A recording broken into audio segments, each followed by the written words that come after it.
The King of Podcasts Radio Network proudly presents the Broadcasters Podcast, where we dive deep into the media industry headlines and dissect the digital disruption that diverges the masses into the new media counterculture and away from the media establishment.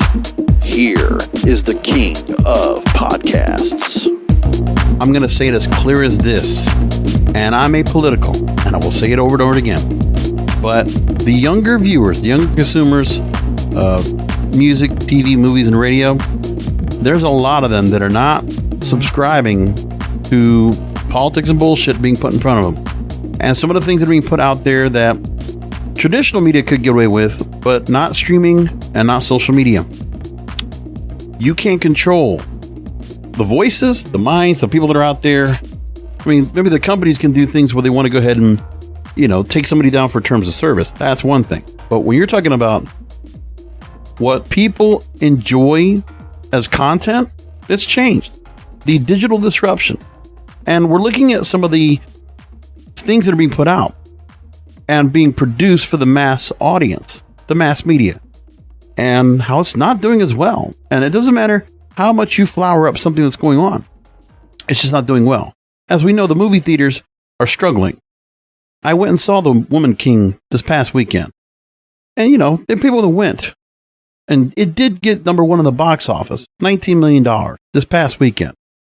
But that's a $50 million budget. So they're going to struggle to get even and to make money on the movie. But it's for, historical purposes. It's empowering black women. I get that. But is it going to make money? And that's what it comes down to. That's what Hollywood does and how it works. So when you want content that's going to be out there, the mass audience needs to be able to go in and say, okay, we're into it. And there's times that, it doesn't matter what you put out there that might be politically charged or whatever it is, but people are not catching on to it. And the other thing, too, is that it's the narrative. It's the things that movie and TV producers and studio heads want to be able to put out there in content for their audiences. And it's changing. Deadline.com put a story out this week. And there's a couple other stories that really fall into the same line of why I talk about the traditional media model being destroyed. It's tumbling as it goes. When you look at the prime time lineup for programming this week, you can't find shows that can break 10 million viewers. The Emmys broke what? Didn't even break 6 million viewers last week. The Masked Singer, The Voice, they're not breaking 10 million viewers. Meanwhile, football is. Meanwhile, there's plenty of shows on streaming that are. It's just a different story. It's changing altogether.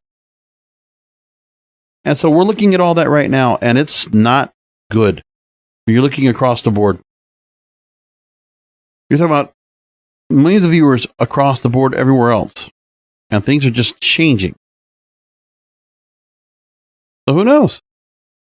So let's go ahead and talk all about that. A UCLA study came out.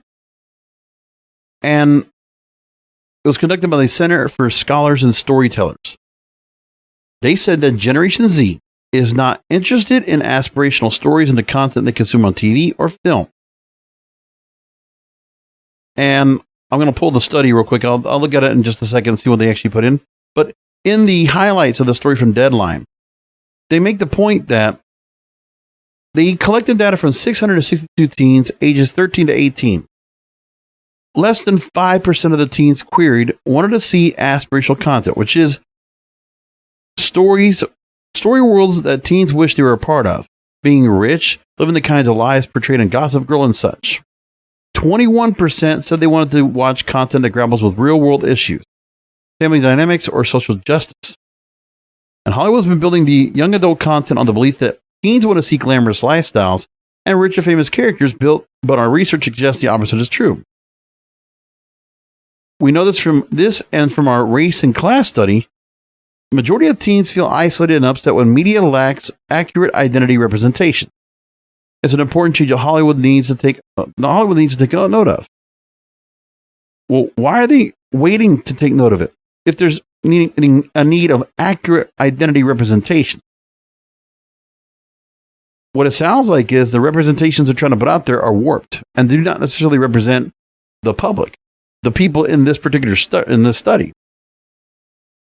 American adolescents value media that reflects what they know about the real world, even when they prefer to see people that are different from themselves. Teens want their media to show a world characterized by genuine diversity, relatable characters, and heartwarming experiences. Huh. But isn't that what they've been doing right now? And it's not working. People are not watching. So in this study, hopeful, uplifting stories about people beating the odds and stories about people with lives unlike their own top the list of preferred topics. And stories about mental health are important to teens, ranking number 4 on the list. LGBTQIA plus teens rank mental health as one of the top 2 topics of content. And both older and younger teens want to be able to see more stories about family life, including relationships with parents.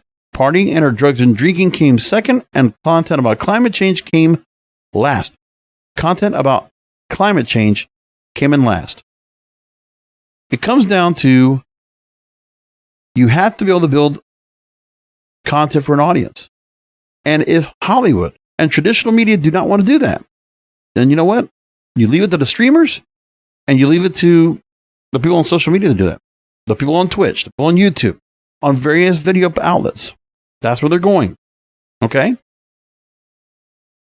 And so, as I said, when you look at what streaming's got right now and what people are watching, all the shows that definitely have diversity, have some kind of a different representation, is all depicted on what you're seeing on Netflix. Okay? Netflix, the top movies. Well, actually, let's go to top TV shows. Currently, Fate the Winx Saga is pulling over 2 million viewers. Then it's followed by Cobra Kai, The Crown, Narco Saints, Diary of a Gigolo, round out the top 5. Now, that's just on streaming. Then streaming, you got TV shows, Rick and Morty, 1.267 million viewers weekly. House of the Dragon, 1.104 million. But I think House of the Dragon, if you look at it overall, I think it's pulling a whole lot more than that. What's the numbers he said for House of the Dragon? Hold on. Let me check real quick here the viewership numbers. It's saying right now that the audience per episode, 29 million viewers per episode. So people are not catching it all right away. But people are catching it within the week, millions, and then it just grows from. But, we don't see that full audience. See, the idea is that by putting out the audience to have a show that you're going to catch at a particular day and time, as opposed to on demand, changes everything. We see that. We look at what She-Hulk is right now, top TV show on Disney Plus, 2.123 million viewers. On Amazon Prime, Samaritan was top movie. Lord of the Rings, Rings of Power, almost 5 million viewers this past week for that show. The Boys, 3.1 million. The Terminal List, 2.3 million. The Grand Tour, over 2 million. And a couple of others, almost 2 million. Reacher and The Wheel of Time. Paramount Plus, it's not as much. On Hulu, House of the Dragon is top on that particular platform, among other things. But those are the things we're looking at right now. Streaming is controlling a lot, even though we don't see a whole lot. Like, listen, Amazon Prime put out their first Thursday Night Football game last week, and it got 13 million viewers. People are more than willing to abandon cable and television. And in some cases, if the movies are not good and not following along, people will go to the movie. And believe it or not, some of the Marvel movies, the other movies they have out there with superheroes or some of the franchises and some of the things they've done for those movies have had somewhat of a representation of equity and diversity, right? And those movies have made bank big time. But things have changed. In their findings, they also found out that teens, when asked to cast their own characters, a majority of teens lean towards wanting a black male hero and a white male villain. Interesting. Social media is a hub for authenticity among the most teens. 55% of teens felt that social media did the best job of reflecting content that felt authentic to them. So there's more to this story. I'm going to leave it there and let you go ahead and look at it for yourself. Like I said, one more thing. Okay. Teens saying that social media was more authentic than any other media. And across all demographics, we said that a majority of teens, 55.1%. And for those who rank social media as the most authentic, a resounding 64.9% rate TikTok as the most authentic real platform. Yep. Authentic. And they had a couple of quotes from two of the people in the study. One says, honestly, there's so much movement there. I've learned more from TikTok than in school, and not just about history, but about injustice around the world. Another one says, I like TikTok because of the diversity of creators. And 64.9% on the social media platforms blows away the 16.2% Instagram has, the 11.2% Snapchat has, and less than 3% for Twitter, Facebook, and Tumblr. And so you're looking at the fact that younger adults or teens want to be able to trust what they're watching. And they don't find what they're getting right now. They're not satisfied with what they're getting. They're not getting enough for what they want. So that's very important. And the fact that Hollywood should be able to go ahead and handle this kind of thing, they're not. But there we go. Media Post put out a story and says that young readers, when it comes to newspapers, magazines, and other written materials, feel all information is, quote, not to be trusted or taken at face value. Young readers. There was a report that was conducted by the Reuters Institute. And in this, they said this. One of the great commonalities in the study is that almost all young people believe that all information is put in the public realm for a reason as not to be trusted or taken at face value. And they are also highly skeptical of most information to greater or lesser degrees. They don't necessarily judge a source's value by its impartiality. The author spoke with 72 people between 18 and 30 in the US, United Kingdom, and Brazil. And so there were various things of skepticism that were pointed out. One was more skeptical of mainstream sources, that readers still must rely on mainstream media for summarizing top stories, verifying and breaking exclusive stories, and supplement their alternative media consumption with mainstream media. Equally skeptical of everything. So there's a pessimism, there's a cynicism with everything that's going on here, which, much like myself, very much in lockstep. They feel that mainstream and alternative is biased, and both need to be consumed to get the full picture. So they consume both, putting them on equal footing. And then skeptical of alternate sources. Mainstream media might be biased, but alternative media is worse. It must be avoided to take it for what it is, overly biased and opinionated. It's the things that we're reading and we're consuming, and people don't like it. They're not happy here. Then they also talk about 3 forms of news consumption: need to know, personal interest, and fun. But whatever the source, young people insist on these rules between 18 and 30 years old. They say this: fact and opinion should be kept separate. I've been saying that for years. And so many other people that are free speech advocates say the same thing. Opinion should be clearly signaled as such. And the mainstream media should stick to reporting the facts. Let me read those 3 one more time. Fact and opinion should be kept separate. Opinion should be clearly signaled as such. And the mainstream media should stick to reporting to the facts. Wow. That's incredible, but there we go. It's the point has been made. And people need to realize that it's all these studies we're reading right now that the trust that there might be, or just the feeling that society right now and what mainstream society is, the counterculture is not buying what the mainstream is giving right now. Not these days. It's changing. And you can see it. Like, the counterculture is exciting. The counterculture is interesting. When you look at all the things that are going on, the inside jokes, the funny things that are going on, the virality of things, and then how late mainstream culture catches up to this, it's not even funny anymore. And people are just finding out how far behind they are. So these are other things that are going on. Variety also putting out a story about the dark side of news consumption on social media. Because social media is also getting attacked here in various studies. So first I'm going to take from eMarketer, and I'm going to take a study that's here, an online study conducted in May, June 2022 among over 22 U.S. adult social media users between 18 and 76. And in the survey, security of data and privacy was a leading factor affecting trust. And all 9 platforms in the study, Facebook, Instagram, LinkedIn, Pinterest, Reddit, Snapchat, TikTok, Twitter, and YouTube, lost ground in this area. And the figures were down from last year and also from 2020. Then we have ad relevance, where people are already knowing, well, look, the social media sites want to get ads out there and make their money more than ever. Yet perceptions of ad relevance decline across all platforms since last year.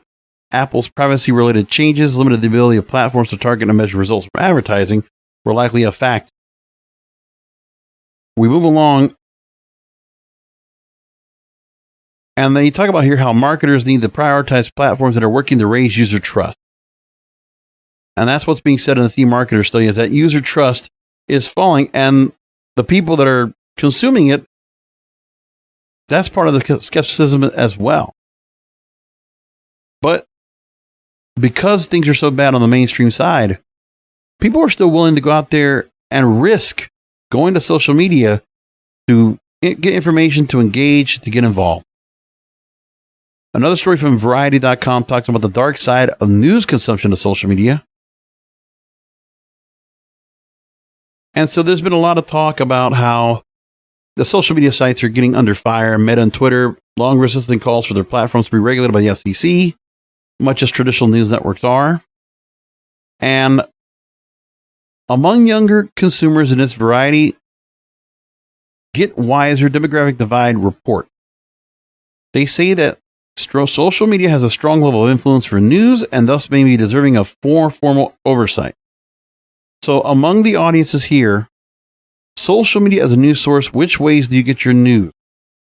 Among ages 15 to 29, they're the highest to say that they get it from social media accounts I follow or social media posts from friends. And it goes by demographic. 30 to 44, a little bit less influenced by where they get their news from social media accounts they follow or from friends.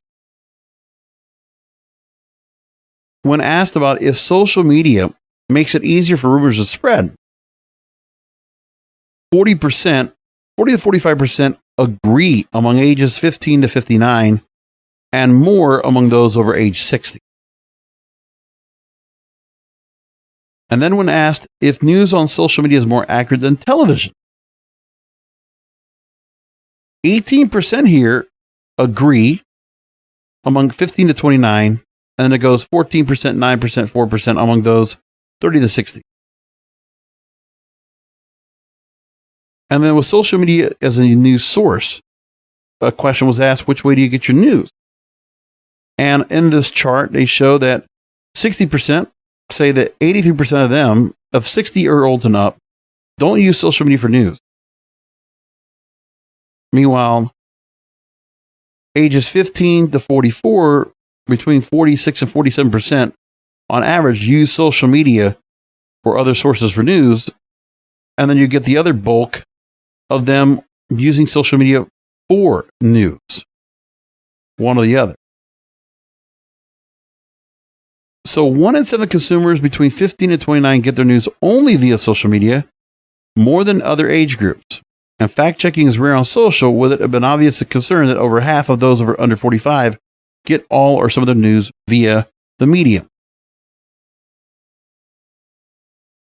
And they write here that with services seemingly unwilling to regulate themselves in order to limit the spread of misinformation, expect for demand to increase for social media to be regulated like other news platforms.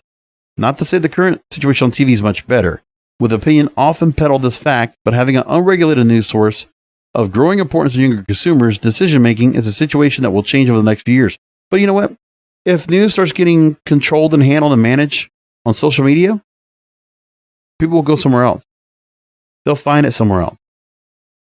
So you can't control what people want to watch. You can't control what people want to consume. And it's time for people to just realize you just can't stop it. People are going to find what they're going to watch, what they're going to consume, what creators they want to see, and what news and information they want to find out.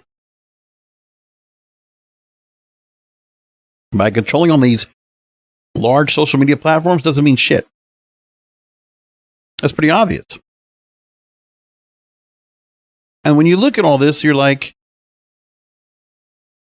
nothing is being changed here.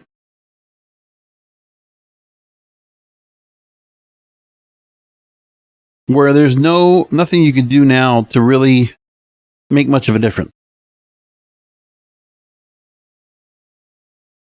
All I know, man, is that I look more and more these days that I find more entertainment not turning on the TV or not watching cable, and to take the trouble to go over to streaming. When I get sit on YouTube and just pass along various people I subscribe to, and I can that or TikTok, I can constantly be entertained or learn something insightful in a short amount of time. They always talk about how TikTok is much like a TV. It's like watching television. You're just flipping the channel. And if you've been flipping the channel as long as I have, then TikTok is exactly like that for you. And sometimes you might get long form content that's live. And even some of that is interesting. Various people, various walks of life, real people behind these cameras doing their content from their cars. I mean, of all the things that I look at, it kind of eliminates some of the channels that I would watch for other shows that are contrived, right? I mean, there's just some people that do stuff and they'll show you like tips and tricks to like do stuff around your house, household work. Plenty of cooking on TikTok. Plenty of cooking. Plenty of eating food on TikTok. Plenty of travel.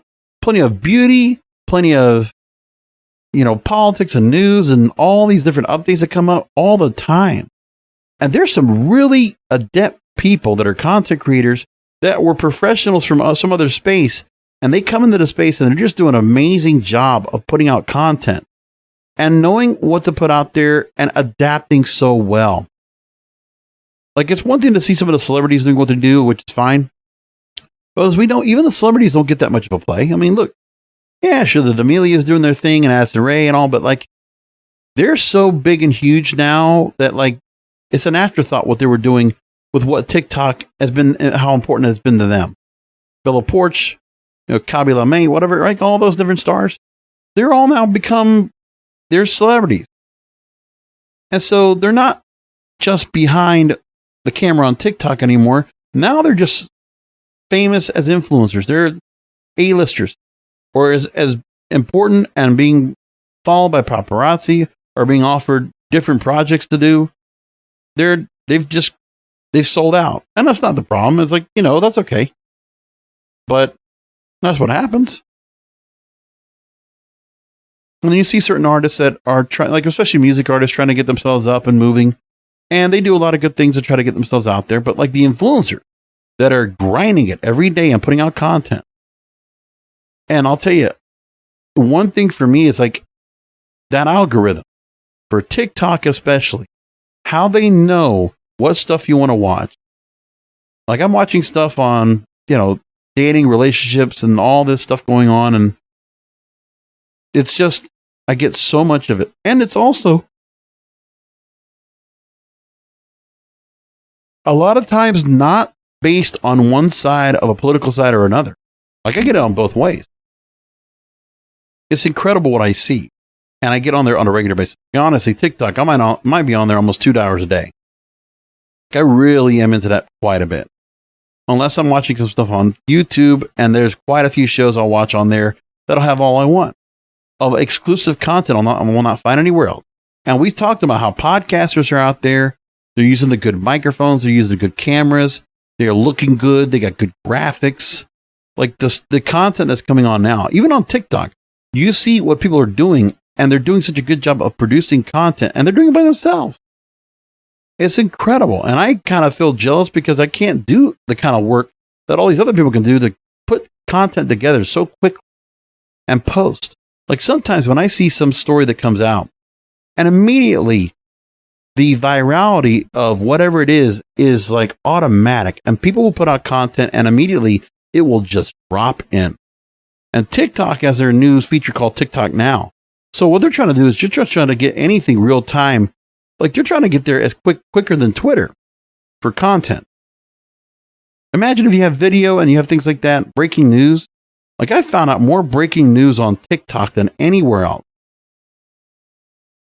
From the interest rates going up 75 basis points to the story about Sumner Stroh and her affair with Adam Levine of Maroon 5 and that whole story coming out. The Celtics coach Ime Udoka, who's married to Nia Long of, Friday and Fresh Prince of Bel-Air fame. And that whole story about him sleeping around with a Celtics female staffer or coach, whatever it might be, and being suspended, and learning all about this in real time and quick. Like the Sumner Stroh thing, hearing all the different opinions that come out automatically, people they jump on, and the Village Square gets inundated with different content creators ready to talk. And one of the best things I love about TikTok as well is the fact you can stitch. Like some of the best things you watch on TikTok are people that are stitching other content, which is disagreeable or adding information or whatever it might be. It's so perfect for the short attention span. And, we have copycats in YouTube Shorts and Instagram Reels and Facebook Reels, and they're not competing yet. YouTube really wants to. I don't think it'll make a difference because I think YouTube should stay in their lane. TikTok is the market winner, period. I haven't pushed myself to YouTube to watch shorts. It's just not something I'm going to do. When YouTube's got my interest, got my attention. Like if I look at my phone and look at the amount of time I spend on TikTok, it's gigs a month and I'm spewing through watching and enjoying so much of it. It's incredible. And so I get my entertainment. Sometimes I get clips of different shows that I might have missed or comedy. And it's a matter of sampling new content, exploring new things. It really does make you do that. And I really enjoy all of that as a case. But for news, I can't tell you how many times I've learned about news automatically on there. And normally where I go for news is I watch the news aggregator on Google, the For You page there, which is pretty good. And there's other places I'll find things on. I'll find it on Twitter because sometimes a story will just pop up there and I'll learn about something, whatever it might be. But those areas are much. And I'm not even counting Twitch, which is another place that people are just always caught up on. And I'll tell you, when you see stars on the come up, like you see stars that are being made overnight on YouTube and Twitch.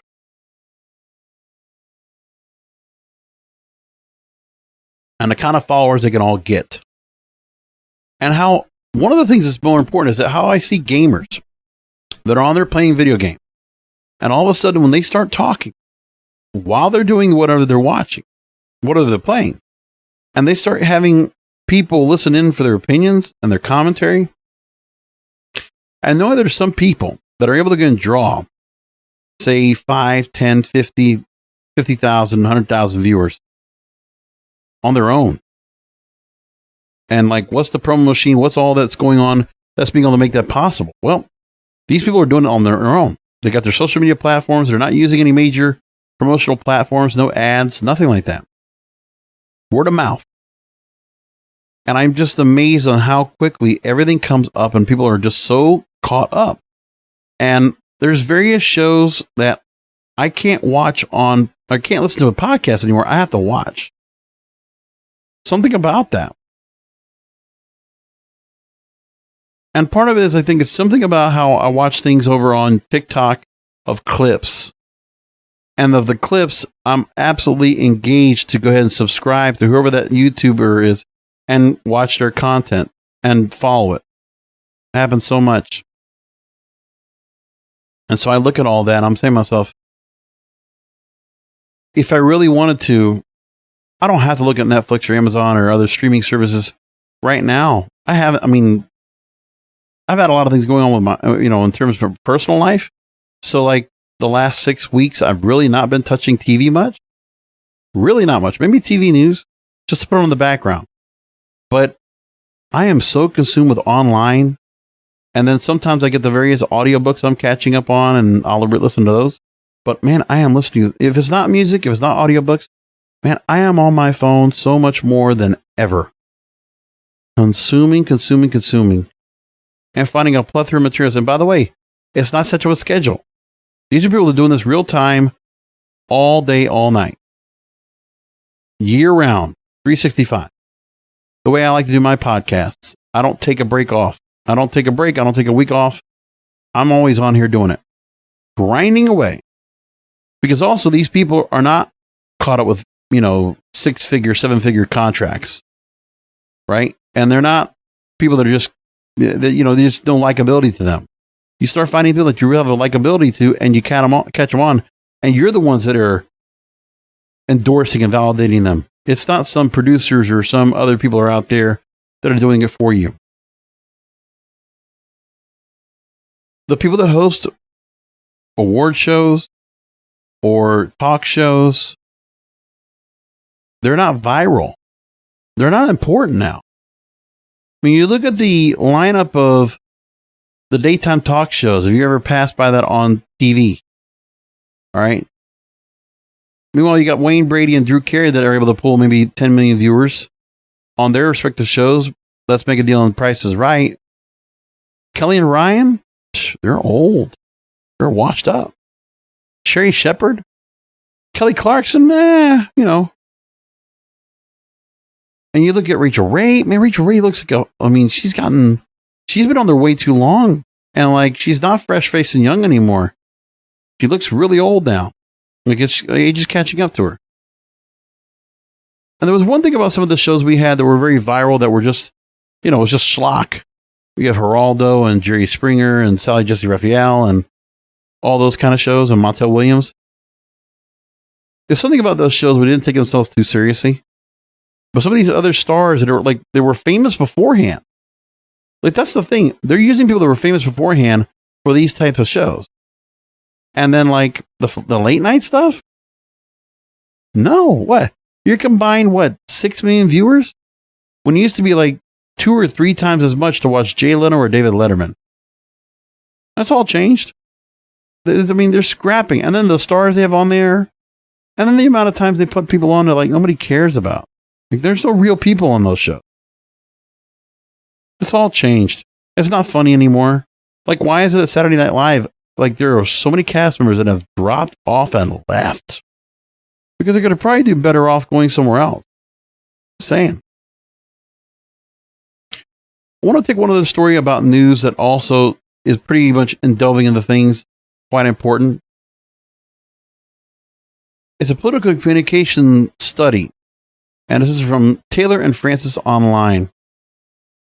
And the story is entitled How News Feels Anticipated Anxiety as a Factor in News Avoidance and a Barrier to Political Engagement. And so they say this is right here. People's pre-existing perspectives about what news is, anxiety-inducing, offers for them little practical value, play an important role in shaping attitudes towards news and subsequent behavior. And they highlight the importance of emotional demotions in news use beyond its presumed value as a source of information. So now we have avoiders holding uneven, weakly internalized norms about a perceived duty to stay informed, because they anticipate news will make them anxious without being relevant to their lives, resulting in limited engagement in the news and by extension civic and political affairs. Right. So they're saying that people are getting triggered by the news, by the media. Because if something political charges them or something else that comes up that they don't want to know about, you're turning people away from the news. That's what they're saying. So in this story, they make the point that engaging with news is not only a matter of resources. The supply of available media content or internalized norms surrounding its importance it can also be a particularly fraught emotional experience. And the findings speak to existing work in both communication research and political psychology. What is called the strategic ritual of emotionality in journalism. So, what's described as the anxiety is fear, uneasiness, and nervousness. They talk about anticipated anxiety. That means ideas people hold about the anxiety they expect to feel should they consume news more regularly. The notions about what news is, what it offers, and what it feels like to consume it account for a broad rejection of news among interviewees. As much, if not more, than prior practical experience using news, the news is not only a relational behavior, but it's not only based on actual experiences using news, it's a practice in which people draw on differing symbolic resources to make sense of those behaviors. So, in their study, they say that the actual content of news is intensely negative and largely devoid of information relevant to their lives, and many express deep ambivalence and about the civic importance of staying informed, documenting that more abstract norms encouraging news use were weakly and unevenly internalized. And conceptions about news and news use are captured in these exchanges, but the way in which preconceived perspectives generate anticipated anxiety and shape encounters with news are particularly notable. Emotionally taxing. So people are exhausted, mentally exhausted for watching,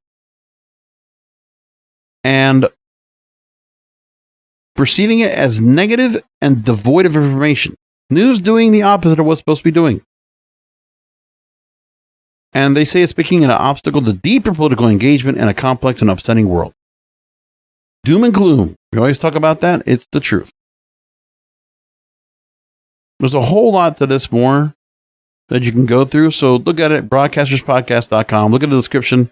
You'll find that story and look at it for yourself. Now, the inflation issue that's going on right now, it is affecting media. We're getting layoffs now, especially when you hear Warner Brothers Discovery, the merger that happened there. Now you're hearing about Hulu about to go and possibly take up Disney at some point.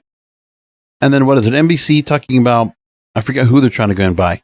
Like, there's a lot of things going on where we're going to get some more consolidation among the major media companies to get streaming in check. And now we're starting to see where that streaming race that was going on to get streaming services to like really be built up and to get their audiences from traditional media to go ahead and transition over. Now we're seeing, after a multi-year boom in film and TV production, it's coming to a painful halt. Now, this is a story from Bloomberg that talks about this.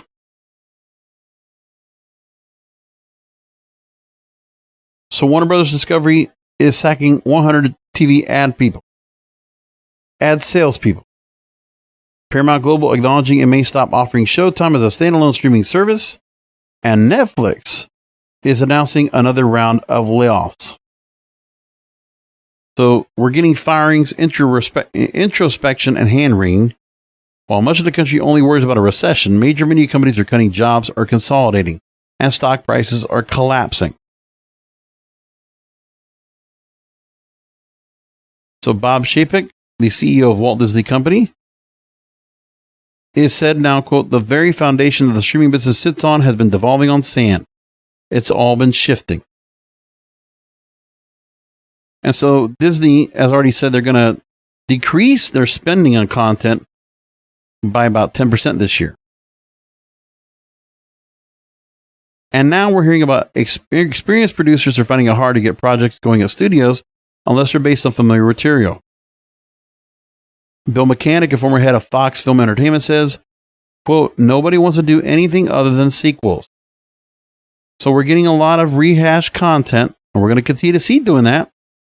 But then what we're going to get after that is we're going to say, okay, we always talk about like the big movies have to come out and bank so that the smaller independent projects can do something. Well, I don't know how that's going to happen too much.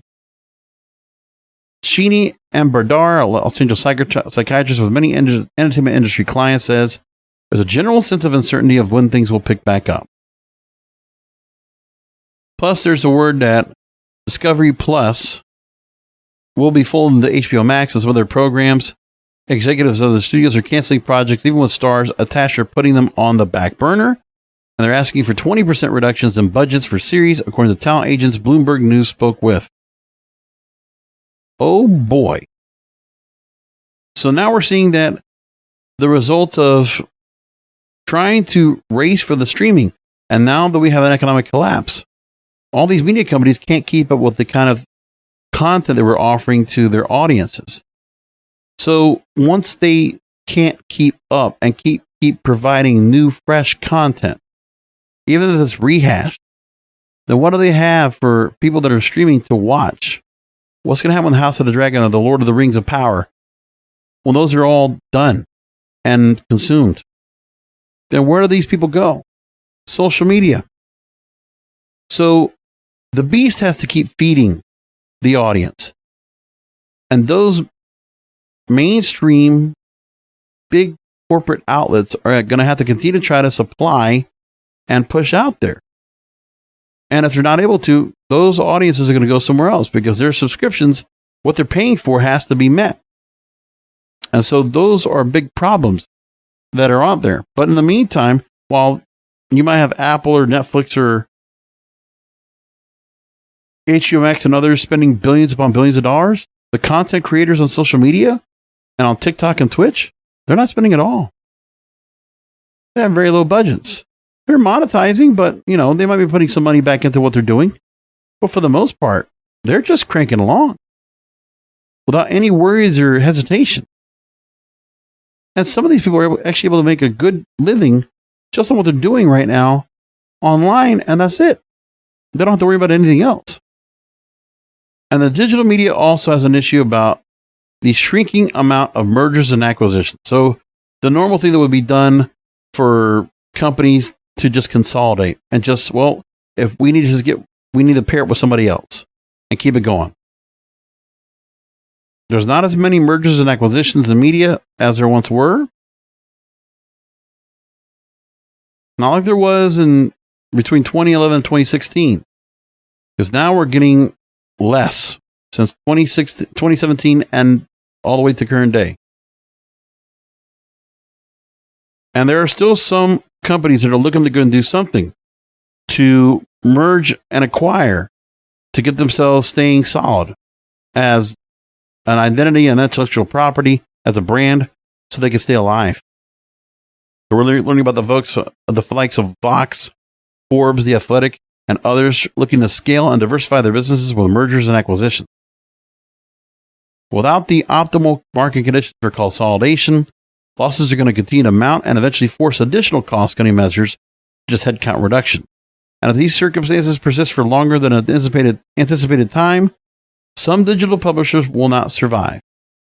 And these are things that are continuing to happen right now. It's happening.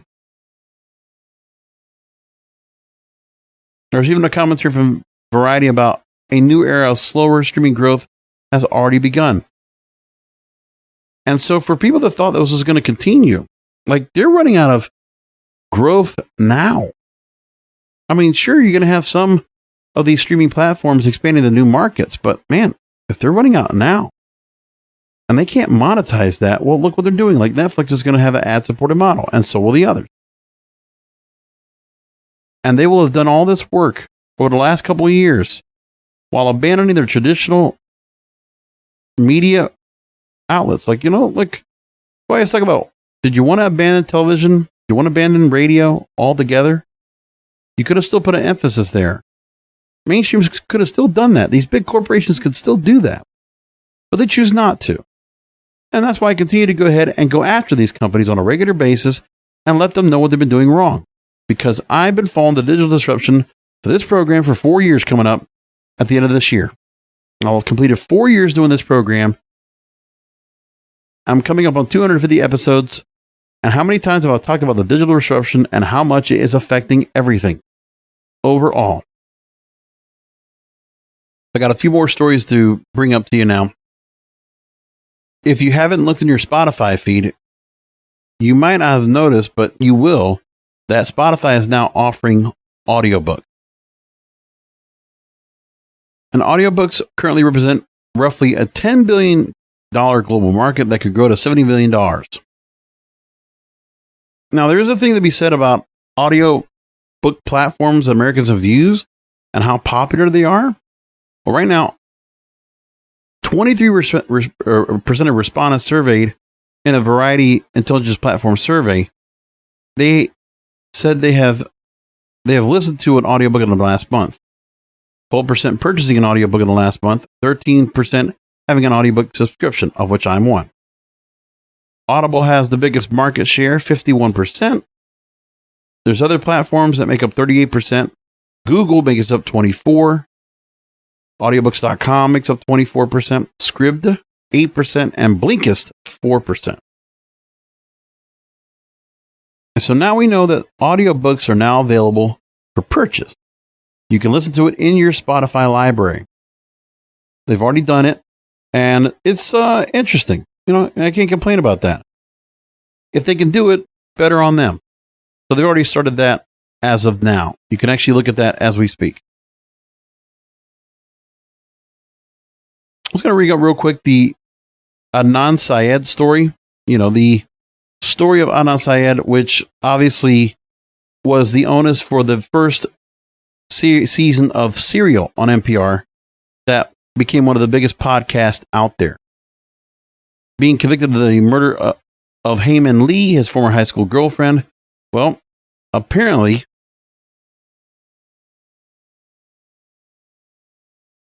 the matter has now been put in where his case has been dismissed. And Adnan Syed now is a free man after 20 years serving. 22 years. He's out. Done. Quite interesting to see how that all came out. And Serial, after all this time, decided, let's go ahead and do a story about it. Let's go ahead and do a follow-up on the story, which they did, which was quite commendable. I was really surprised by that. Story from Fred Jacobs, the radio consultant. I always like to go ahead and pontificate on some of the stories he brings about, is the graying of radio he talks about. So the idea would be that some generalization about Generation Z when it comes to radio, that they would be most welcome in radio broadcasting circles. But Gen Z and teens over the time are often misunderstood by their parents, grandparents, and elders, and it's true in broadcast radio, where the industry has never had much of an effort to include them in strategic planning. And he goes through a lot of different studies, but he talks about there is nothing to believe that Gen Z will ever come back to radio at some point down the road. Even if radio does everything it can to cater to them, most were never listening to begin with. But given that content creation knows no bounds, other media platforms and collaborations are all within the realm of possibility. New York Times ran a story recently about, for Gen Z, TikTok is a new search engine. And tech journalist Kaylee Huang talked about the next level of mass disruption of media thanks to today's teens. TikTok is now used as a key search and discovery engine, supplanting the longtime leaders in the space. In the studies, he said that something like almost 40% of young people, when they're looking for a place for lunch, they don't go to Google Maps or search, they go to TikTok or Instagram. And he puts a point out to the radio people that says that radio broadcasters, for starters, they need to come together, something really done. Maybe Nielsen plays a role here. They need to do a number of things. Recognize a challenge, a commitment to focusing on Gen Z, conducting relevant, comprehensive research, devising a strategy, searching out collaborations and partnerships, and implementation industry-wide or via individual companies or players. Gen Z is a collection of consumers like every other generation that comes before it, but this is a large generation with a unique set of experiences, challenges, and opportunities. Continuing to ignore them would be a fatal flaw that will most seal radio's road to irrelevance. And that's what I've been saying for a long time. I'm glad that Fred had to put that story out there and make the point, but we continue to see radio doesn't pay attention. They did a thing recently now with MediaBase, which is, of course, a very much rigged chart system for radio, which is controlled by radio. And it looks like BDS Radio or Illuminate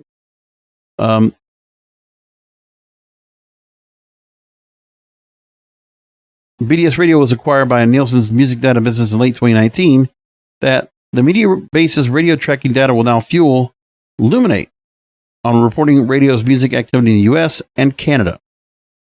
And Illuminate, as a company, talks about they will continue to integrate radio airplay into its broader music consumption offerings with details of specific products and features in the future, and that the Billboard charts will continue to utilize different panels than the media-based charts.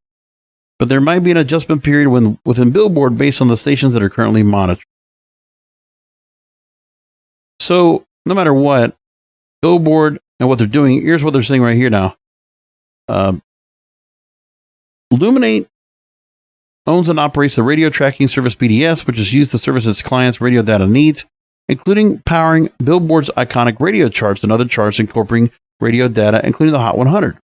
Without never losing sight of the service's legacy and impact on the music industry throughout the years, they will be transitioning from BDS to media base over the coming months in preparation for new management. So yeah, media base now takes up another company that supposedly is going to offer, they're just going to try to legitimize their service and see if it's going to be anything more important or significant, which I don't think it is. So what they're saying here, Felipe Generali, that this new strategic partnership allows us the opportunity to be innovative in our approach to radio monitoring and to further ours and Illuminate's positions as undisputed experts of music data. Yeah, but they're still just, right now they're just, they're just people. They're just companies. I don't know what it means much anyway. And this is just popping up into my feed. A story from Vulture that says that podcasting is just radio now.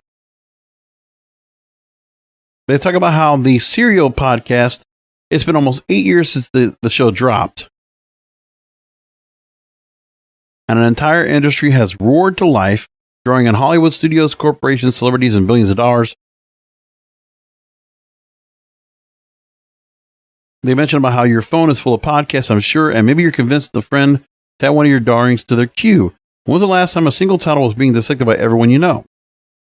Yeah, we're bloated. We are saturated with podcasts. Just saying. We know that for sure. Some studios now orient their businesses around selling film and TV rights to Hollywood, but many creators still rely on advertising, an approach that emphasizes pure volume, more seasons, more episodes, more inventory. And both models are in a losing battle with what are known are always on podcasts. The conversation interview based shows that are cheaper to make and become more powerful as the long tail of their back catalogs grows. Right. So there's shows that are just, they don't take much to do. Pretty easy to put together. And they put out more content and can get more money. Unlike these film and TV studios and all these big celebrities that cannot keep up or will not want to keep up with the level of frequency that the content creators now that do podcasts. And if they're not podcasts, they're also just repurposes podcasts because they're on YouTube or Twitch. Okay. And so Laura Mayer is interviewed in this article saying that these days, no one is taking any creative risk. We're seeing plenty of efforts to reverse engineer what was successes in podcasting, and as a result, we're getting a lot of watered down karaoke attempts of what worked in the past. And they make a point that what makes an art form dynamic is constant organic reinvention. A medium's capacity to cultivate and just to be transferred by new ideas that build on and interrogate what's come before. And the industry's fixation on celebrity casts and habit of outsourcing its true crime research to Wikipedia, it's hard to contend that podcasting has done so much reinvention of late. Well, that's because you're not talking about the grassroots. The grassroots podcasters are doing the work. People like myself. We're actually doing the work, and we're doing a lot of interesting content, engaging people. That's what's really happening. They're talking about how the days of the blockbuster podcasts are done, perhaps. Podcasting wouldn't be unique in this loss. After all, we do live in a post-monoculture era of too much everything.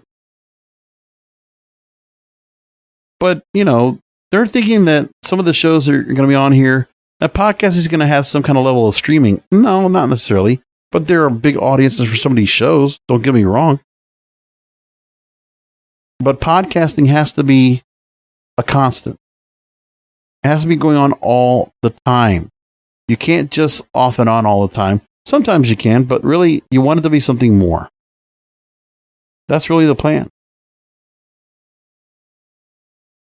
So that story just came out a few hours ago. I just caught it. I don't have to worry about taking it for later. I just took it and, said what I wanted to say about it. And that's it. There was another story about that people are apparently using Spotify's video podcast tool to illegally pirate movies.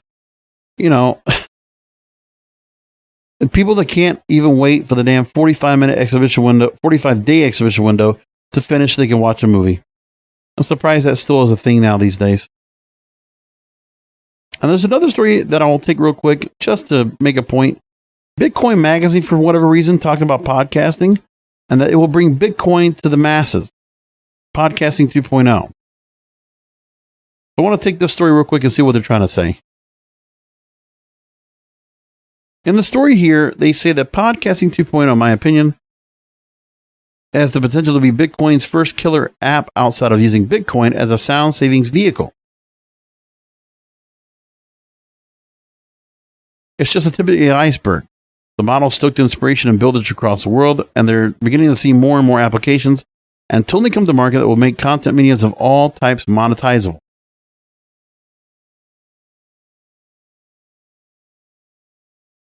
Now, let's talk about the fact that creating revenue streams for listeners is a very untapped design space that should breed some mind-bending experiment. Not only can listeners get paid, but this particular mechanism introduces an organic avenue through which to surface the best content. Instead of depending on some black box algorithm to put content in front of you, the curated content will be user-generated and driven by the value assigned to it by the network of users within the app.